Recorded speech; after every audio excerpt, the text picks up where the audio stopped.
Hey guys, Jonathan here, super excited with an unboxing not only of the iPhone 7, but the 7 Plus as well.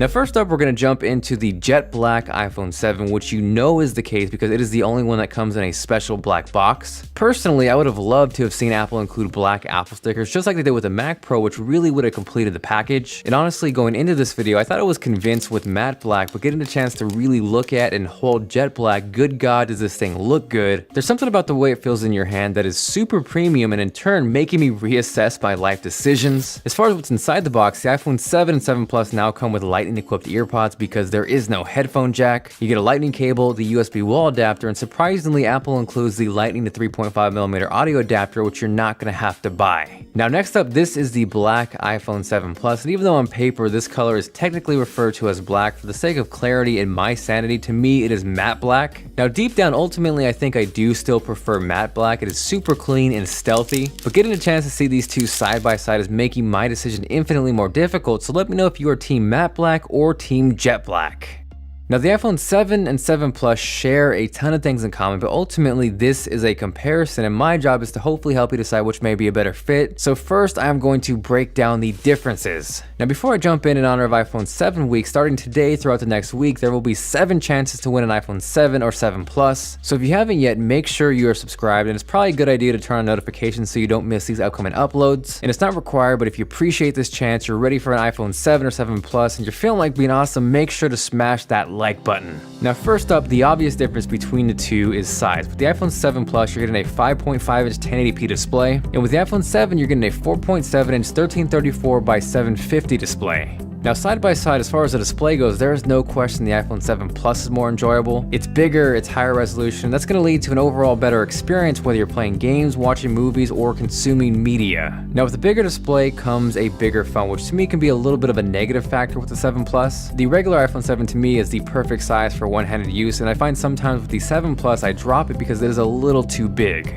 Now as far as performance goes, both the iPhone 7 and 7 Plus are rocking Apple's A10 Fusion chip. The difference between the two, however, is the iPhone 7 Plus has 3GB of RAM, whereas the regular iPhone 7 only has 2. In terms of sheer benchmarks, that extra gig of RAM really didn't lead to any extra performance, but as far as what that leads to in terms of real-world benefits, the iPhone 7 Plus is going to do a slightly better job at handling multitasking than the iPhone 7. Now aside from size and screen resolution, the other giant difference between the two are the cameras. Both are rocking that 12-megapixel rear camera action, but if you couldn't tell, the iPhone 7 Plus has 2 lenses. So with the iPhone 7 Plus, the way it works is you have a wide-angle lens combined with a telephoto lens. So what that means is you're able to go from 1 to 2 times zoom instantly just through hardware. You're able to push it to 10 times digitally, but the 1 to 2 times through hardware is really nice. These right here are shots that I took on the iPhone 7 Plus. First is the wide-angle lens, and this is what it looks like switching to the telephoto lens. Honestly, being able to have that extra focal length instantly is super clutch. You can see exactly how well it works, but I did notice the telephoto lens is not nearly as good in low light as the wide-angle lens. If you're outside or you have plenty of light, it is never going to be an issue, but where I noticed it getting a little grainy is inside where the light started to dip.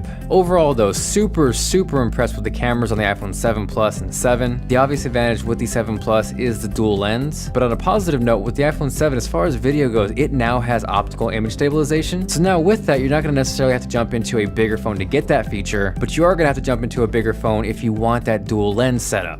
So here we're jumping over to the front-facing camera, which is now 7 megapixels. It's pretty windy up here, so it'll be interesting to see how it handles that, but let me know what you guys think of the quality with a comment down below.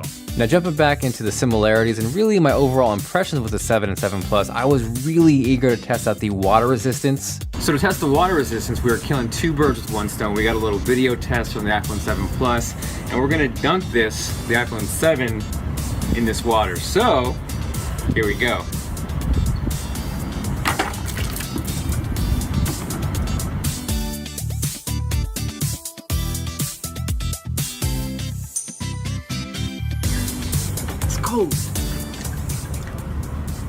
Shake it off, give the jet black a bath, and everything's good. IP67 for the win.